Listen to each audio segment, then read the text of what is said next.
Sean bienvenidos al Salón Gobelinos de la Casa de Nariño, al acto de posesión de magistrados del Consejo de Estado por parte del señor Presidente de la República, Gustavo Petro Urrego. Saludamos a quienes nos acompañan de manera presencial y a quienes siguen esta transmisión en vivo a través de la página web y las redes sociales de la Presidencia de la República. Los invito a ponerse de pie para entonar las notas del himno nacional de la República de Colombia.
Pueden sentarse.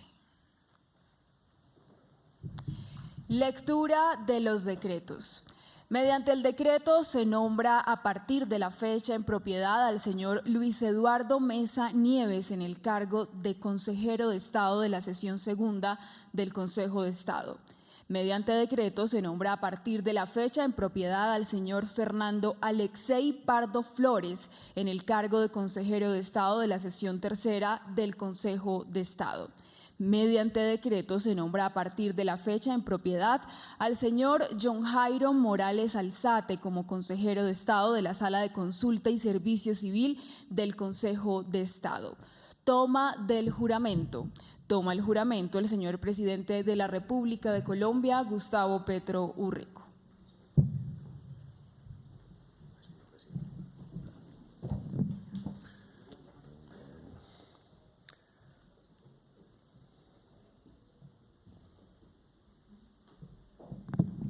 Doctores Luis Eduardo Mesa Nieves, Fernando Pardo Flores, John Jairo Morales Alzate, juran ustedes ante el pueblo de Colombia cumplir bien y lealmente las obligaciones que la Constitución y la ley les confieren al cargo para el cual han sido nombrados. Sí, juro.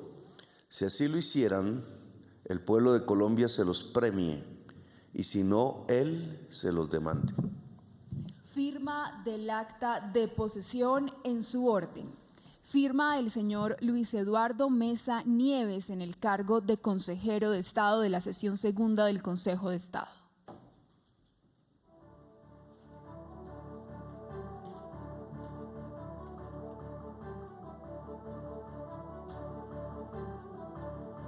Firma la directora del Departamento Administrativo de la Presidencia de la República, DAPRE, doctora Laura Camila Saravia Torres.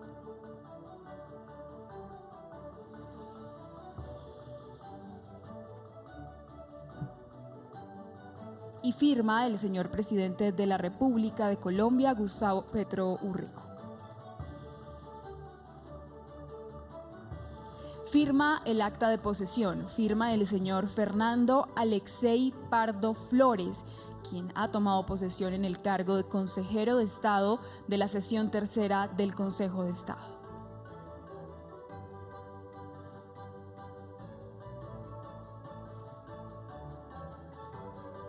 Firma la directora del Departamento Administrativo de la Presidencia de la República, DAPRE, doctora Laura Camila Saravia Torres.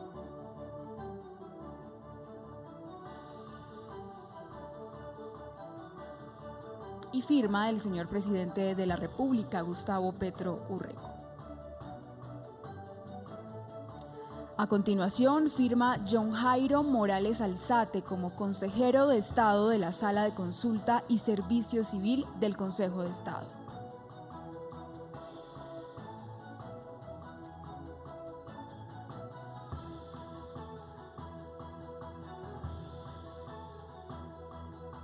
Firma la directora del Departamento Administrativo de la Presidencia de la República, DAPRE, doctora Laura Camila Saravia Torres.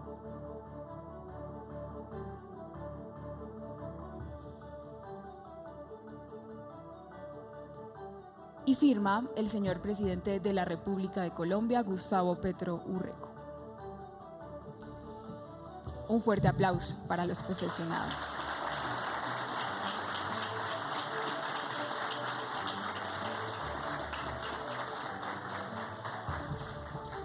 Señoras y señores, a continuación se dirige a ustedes el señor presidente de la República de Colombia, Gustavo Petro Urrico.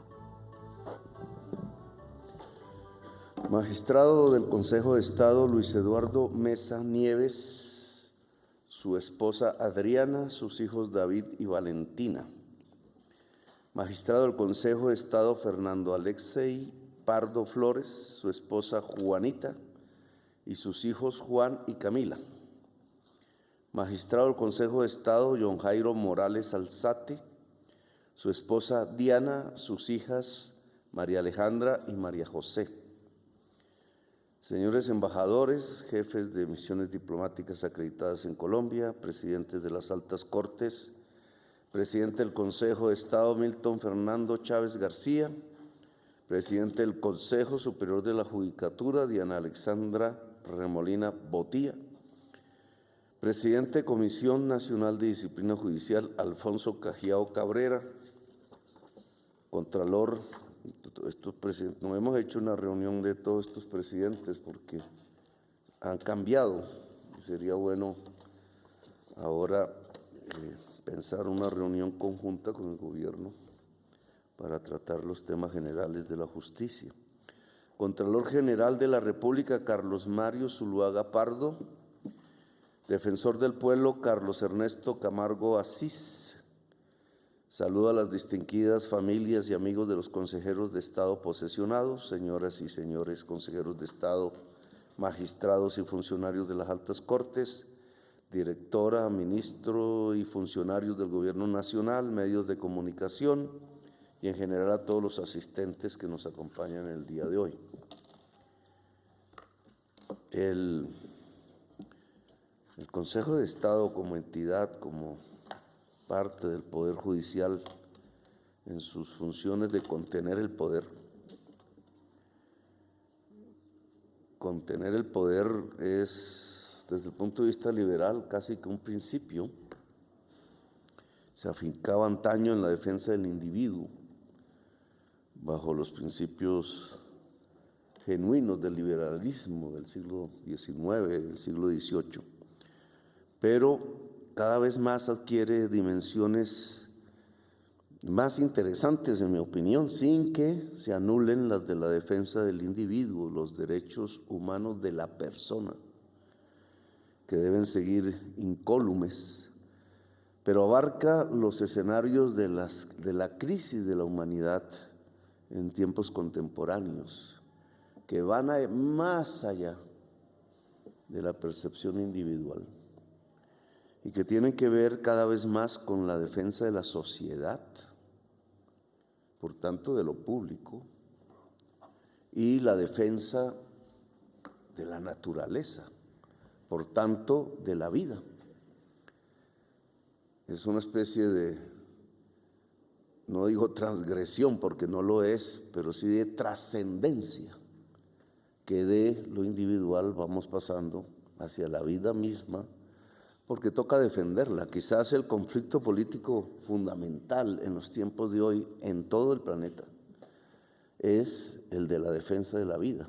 García Márquez lo decía un poco premonitoriamente y a propósito de su natalicio número 97, creo, que se celebraba ayer, que al final de todo, en tantas y tantas luchas y resistencia, lo que nos va quedando es la defensa de la vida. Yo he llegado prácticamente a esa misma conclusión. De ahí un poco las consignas generales de las campañas electorales y del gobierno mismo en este momento. Porque es la defensa de la vida el prisma con que se puede medir, para bien o para mal, las políticas públicas, de gran dimensión o de pequeña dimensión. Desde hacer una acera hoy, una acera común y corriente en una ciudad, puede verse bajo el filtro de si sirve para la vida o sirve para la muerte. Eso lo sentí yo en la alcaldía del Consejo de Estado en los últimos años. Yo no soy abogado, no me moví en relación al Poder Judicial. Soy economista y me moví prácticamente desde esos tiempos y antes en la lucha política. Pero en medio de las luchas políticas que he vivido, ha existido una especie de articulación de vez en vez con decisiones que son del Consejo de Estado. Y en aquellas oportunidades, como una especie de faro, a veces por aplicar sentencias de la Corte Constitucional, por ejemplo, fui destituido de la alcaldía. Fue siguiendo una sentencia del magistrado Henao, amigo mío, ahora muerto, siendo rector del externado. Él antes era el presidente de la Corte Constitucional. E incluso no voté por él en las elecciones de terna en el Senado de la República, yo voté por Uprimi, pero ambos eran compañeros de curso y eran compañeros de universidad de mi generación en el externado y nos conocíamos de jóvenes, todos revolucionarios, Uprimi un poco más callado. Y Henao expidió una sentencia que para él era su orgullo en aquel entonces, que fue el de los recicladores tradicionales de la ciudad de Bogotá. Y antes de posesionarme fui a hablar con él y él me advirtió, yo no lo creía, me dijo: he recibido demasiadas presiones como nunca antes en un proyecto de sentencia de fallo alrededor de este tema de los recicladores. Y me explicó más o menos el tema, no lo conocía bien, yo era alcalde electo, y cuando entré a la alcaldía empecé a producir unos hechos de política pública que al final, que era siguiendo las órdenes de la Corte Constitucional, pero al final me destituyeron. Fue el Consejo de Estado de Colombia el que me reintegró.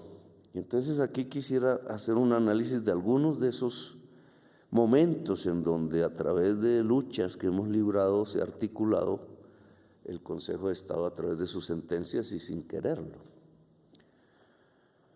Una tiene que ver con un momento que viví en el Senado de la República hace poco, en el último periodo, saliendo de ser candidato presidencial en el 18, que me sorprendió profundamente y me sirvió de base para una serie de debates que entonces seguí, que terminaron en la expedición del Código Electoral, que se hundió en la Corte Constitucional y que merece la pena recordar. No sé si la magistrada todavía está en ejercicio de sus funciones, fue una señora que se dedicó con profundidad durante mucho tiempo a estudiar una demanda de un partido político religioso, el MIRA, porque le habían quitado su personería jurídica porque en elecciones no había podido elegir ningún senador. Y el partido MIRA alegaba que eso era un fraude, que ellos se habían pasado el umbral, que hubo un fraude electoral contra todo un partido político como el MIRA. Y ellos, que son muy organizados por sus afinidades religiosas, etcétera, tienen una militancia yo les tengo envidia a veces, no tenemos la misma fuerza, lograron captar mesa por mesa en todo el escenario electoral nacional los resultados de acuerdo a las mesas, de acuerdo a sus testigos. Y con esa documentación fueron a poner la demanda al Consejo de Estado. La magistrada hizo un estudio de cerca de 4 años, es decir, pasó el periodo legislativo.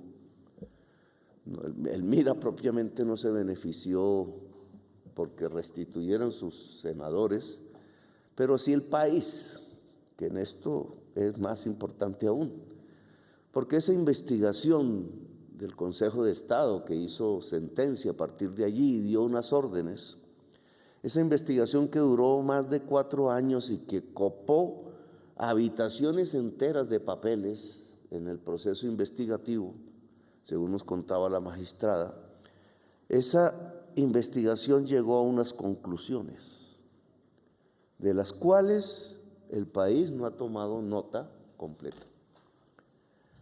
La conclusión es: el software de la registraduría con que se hacen los escrutinios es maleable, es modificable, es débil, es manipulable desde adentro y desde afuera. Y fue a través del software que se hizo el fraude contra el partido MIRA, en beneficio de otros que ya en este momento no vale la pena recordar. Esa sentencia mostró una debilidad profunda del sistema electoral colombiano. Yo cogí esas tesis para hacerle el debate porque estábamos precisamente estudiando el Código Electoral y a mí me interesaba incluso de manera personal porque yo quería ver si no me robaban las elecciones del año 22, si acaso ganaba, que no hubiese fraude.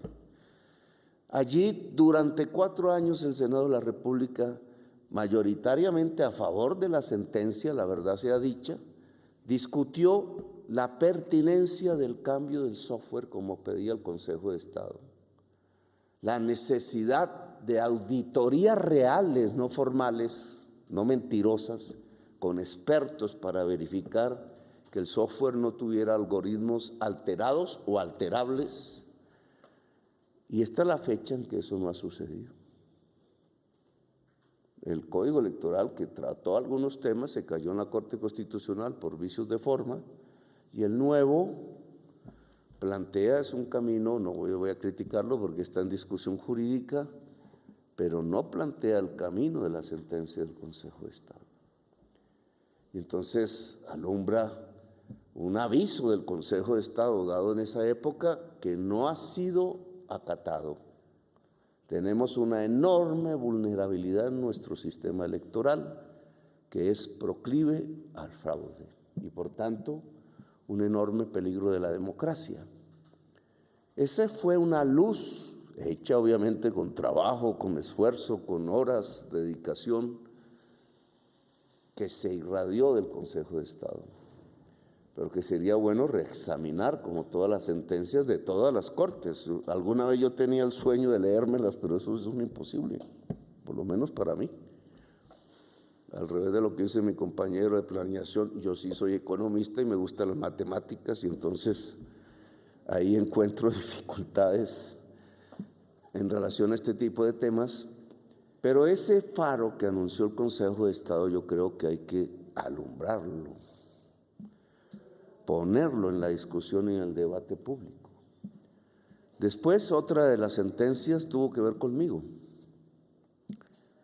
precisamente por hacerle caso a la Corte Constitucional en relación a los recicladores de oficio de la ciudad de Bogotá, que eran de las personas más humildes que podía haber en la ciudad. A las 4 de la mañana salían las señoras con sus hijitos menores recogiendo cartón, papel, etcétera, gritando por las calles, a veces en el frío de las madrugadas bogotanas, sin que por ese servicio que hoy es fundamental si se quiere recuperar la vida en el planeta, que es el reciclaje, como se lo denominamos nosotros, no se les pagaba nada, sino lo que ellos pudieran vender, generalmente una cadena con intereses incluso de la mafia, que terminaban esclavizando. En Colombia, dicen las estadísticas, hay 400.000 esclavos o esclavas, quizás más esclavas que esclavos. En Estados Unidos hay 1.800.000. Todavía no nos hemos percatado que se está rehaciendo una nueva esclavitud. El Papa Francisco le llamaba las nuevas esclavitudes que surgen de los éxodos, de la descomposición de las sociedades. Pues aquí casi que había un trabajo esclavo, el del reciclaje tradicional de Bogotá. Y por cambiarlo, por simplemente remunerar, por ponerlo en competencia con las grandes empresas del aseo, que se han convertido en un enorme cartel en Colombia, fui destituido por un procurador de ideas fascistas. Salió una sentencia allí del Consejo de Estado. Es más famosa la de la CIDH, Corte Interamericana de Derechos Humanos, por su dimensión americana, que tiene que ser acatada. Pero en las sentencias del Consejo de Estado salió una tesis que es pertinente para la justicia colombiana y que en mi opinión hoy también debería estarse debatiendo. Y es que debe existir un control de convencionalidad en Colombia. Es decir, que los estados no firman tratados por allí en el mundo y son aprobados por el Congreso, como dice la Constitución, en leyes, para burlarse de ellos, para hacer como si fuesen simplemente piezas de anaquel sin que tuviera ninguna consecuencia en la vida jurídica colombiana. ¿Qué sentido tiene firmar los tratados si se convierten en simples piezas de museo en las bibliotecas que nadie lee? Allí hay una convención que se firmó por parte de Colombia hace varias décadas, la Convención Americana de Derechos Humanos. Allí se establecen exclusivamente los principios fundamentales, los derechos fundamentales individuales. Es decir, pertenecen a una época puramente liberal. Le pedía a la OEA y le pedía a la Corte Interamericana de Derechos Humanos que hiciéramos un esfuerzo entre los países que constituyen este continente para avanzar hacia derechos colectivos, derechos de la mujer, derechos de la naturaleza, y poner esa convención al orden del siglo XXI. Al contrario, uno lo que ve en los gobiernos que logran ser elegidos de derechas y de izquierdas es cómo apagar la Convención Americana de Derechos Humanos. Si se apaga la Convención Americana de Derechos Humanos, lo que va a surgir es una época como hace 30 años, 35, de dictaduras y guerras revolucionarias. Porque a las tiranías se les responde con rebeldías. Pero por ese camino solo vamos a obtener es un escalón de la violencia, cuando perfectamente se podía construir el Pacto Democrático de las Américas, es decir, unas sociedades avanzadas desde el punto de vista de los derechos, no solo individuales, sino colectivos, que hiciera de las Américas, como hace 2 siglos y medio, un faro de la libertad y la democracia, que fuimos nosotros los latinoamericanos y que se nos ha olvidado un poco. Pues el Consejo de Estado en sus sentencias dijo que había que respetar las convenciones internacionales de derechos humanos tal como lo dice la Constitución de Colombia y que el control de convencionalidad debe ejercerse. Es decir, que por ejemplo la sentencia CIDH sobre derechos políticos y la prohibición de anular el voto popular por decisiones administrativas que se hace en Venezuela, pero se hace también en Colombia y en otros países, no tiene fundamento en nuestra base jurídica. Esa es una propuesta de avanzada. El Consejo de Estado en este sentido ha estado por delante de la Corte Constitucional desde el punto de vista de la democracia.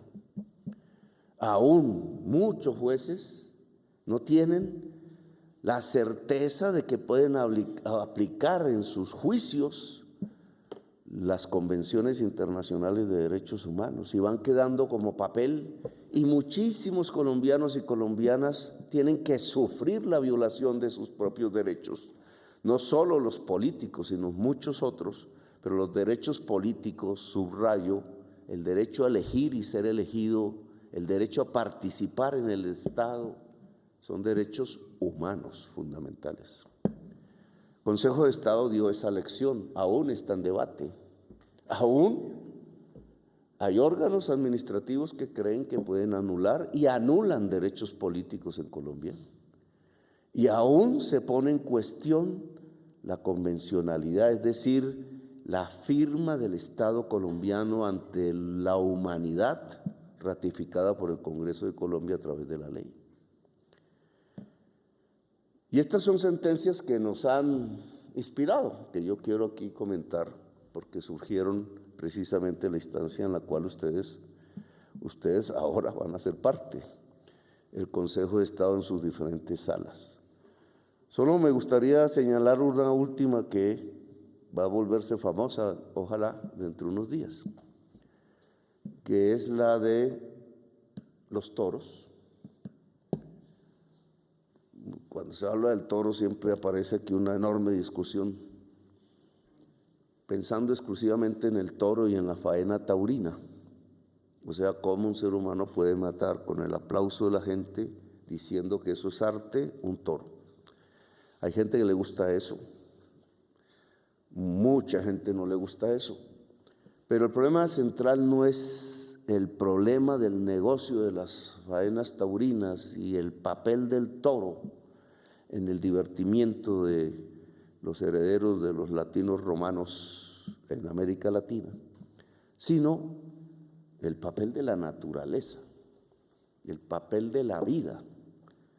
Cuando se dijo es un ser sintiente, es que nosotros, los que nos creemos superiores y en cierta forma lo somos por nuestra inteligencia, el elemento específico del ser humano, la cultura, lo que nos hace humanos y no simplemente animales, lo específicamente humano que es la cultura, nos permite una superioridad que puede ser usada para destruir, como lo hemos hecho hasta ahora, destruir nuestra propia base de existencia.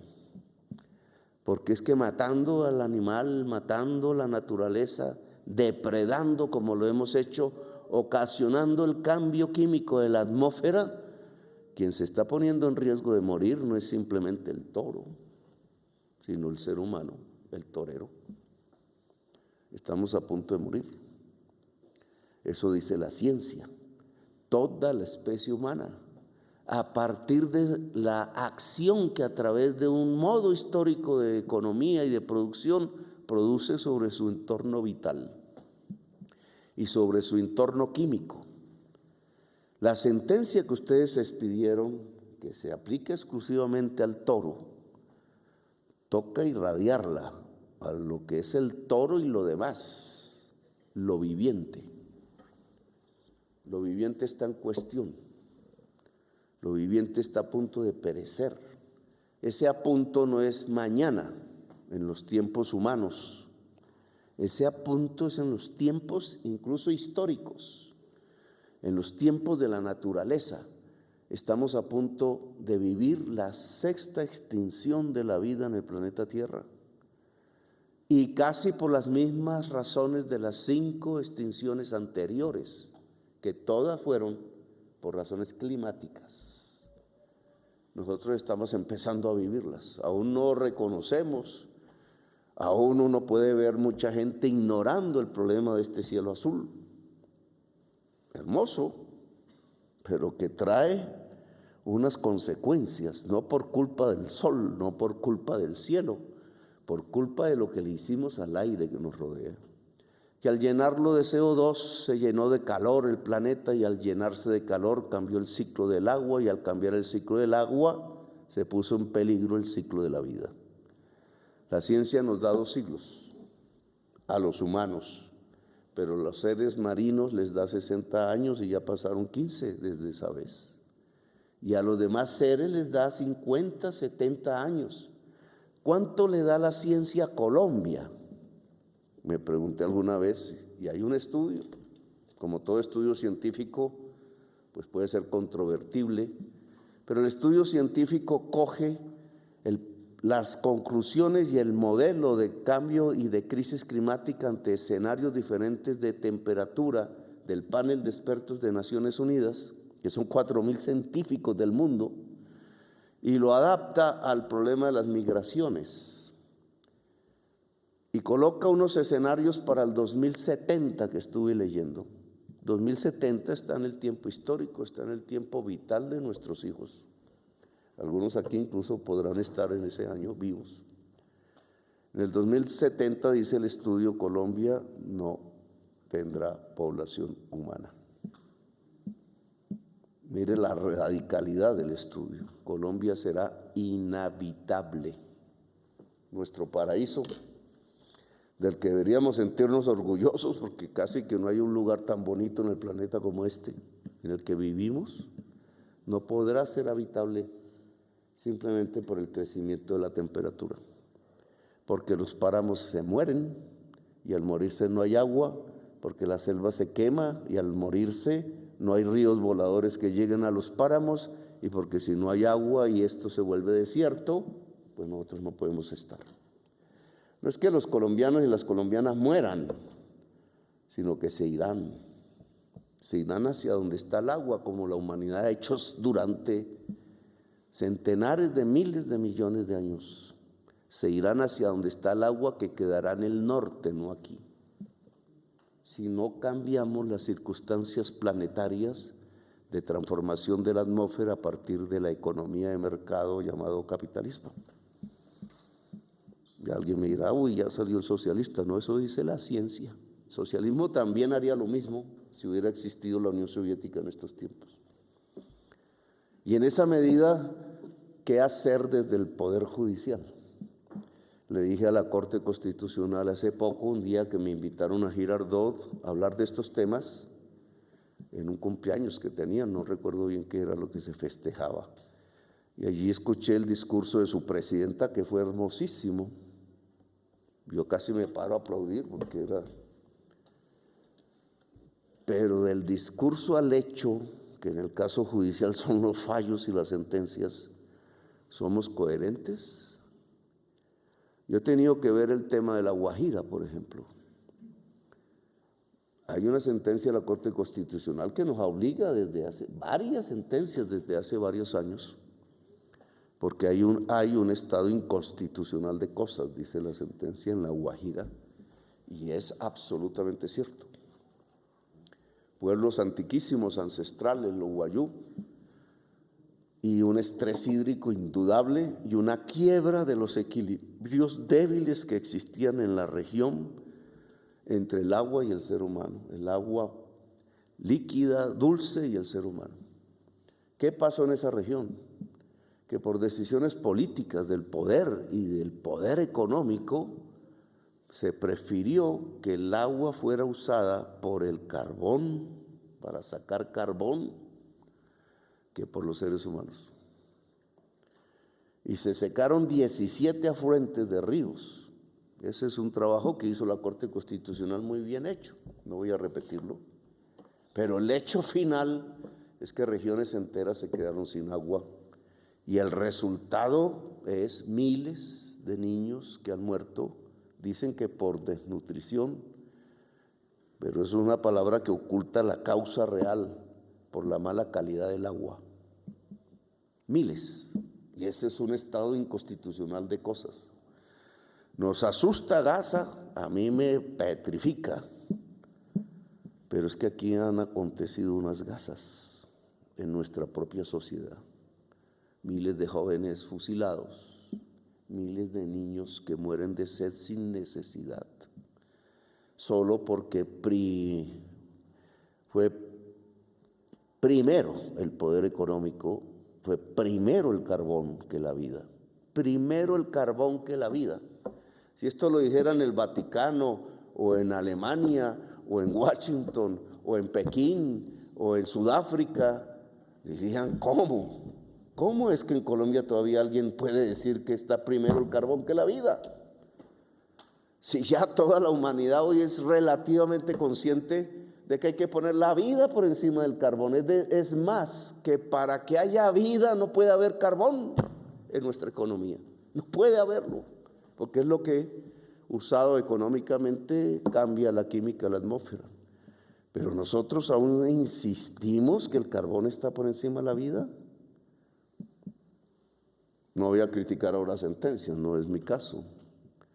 Pero entre el niño guajiro, que la Corte Constitucional hace unos años ubicó como ser humano sobre el cual recae una inconstitucionalidad de las cosas, y la tesis de subsidiar la producción del carbón, permitiéndoles deducir las regalías, no hay una transformación completa.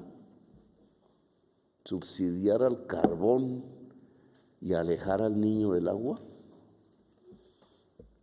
yo creo que ahí hay una equivocación que hay que corregir, porque por ese camino no puede ir la justicia de Colombia. Pudo ser, lo dije en la reunión de Girardot, que las sentencias de Colombia, el país potencia mundial de la vida desde el punto de vista jurídico, sean las sentencias precursoras de una nueva juridicidad alrededor de la defensa de la vida en todo el planeta. Qué emocionante, si yo fuese abogado sería un papel y una tarea de esas. No estoy sugiriendo ni conduciendo sentencias, solo pensando en las necesidades de hoy. Hay tribunales, uno aquí, uno allá por en Suiza, otro por allá en algún lugar del planeta, que empiezan a pensar desde el punto de vista jurídico, a través del fallo, cómo se defiende la vida en general de la humanidad. No solo la vida de una persona, que desde hace tiempo se hace, sino la vida no solo de la humanidad, sino la vida en general. A veces yo me pongo a pensar en esta inmensidad de universo que los astrónomos nos traen con los nuevos instrumentos, telescopios, etcétera. Millones de años a la redonda, decenas de millones de años luz a la redonda, y no se observa aún compañía en la vida. Por lo que conocemos, hasta donde conocemos, estamos solos. Estamos solos en este punto infinitesimal donde existe algo que se llama vida. Si eso lo cogiéramos y lo metiéramos en esta caja, diríamos, hay una joya en el universo. Y la joya se llama vida. Me critican que yo digo que nuestra misión es irradiarlo en el universo, pero solo hay un puntico con vida y nosotros somos lo superior de esa vida, nosotros.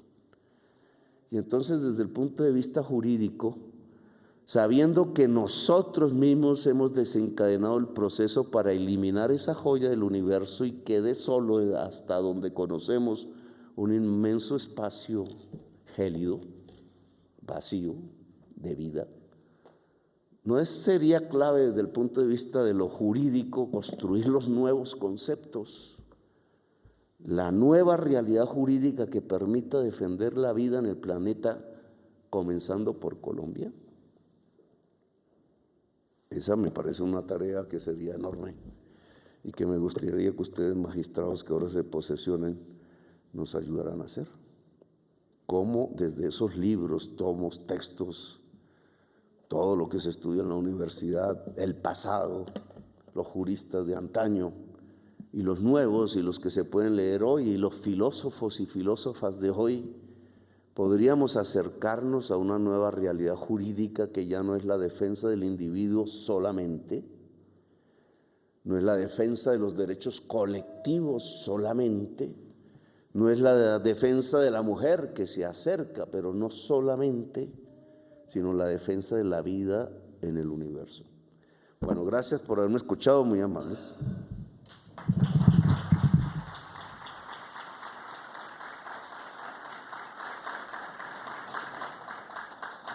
Muchas gracias, señor presidente, por sus palabras. De esta manera damos por terminado el presente acto. A todos, gracias por acompañarnos.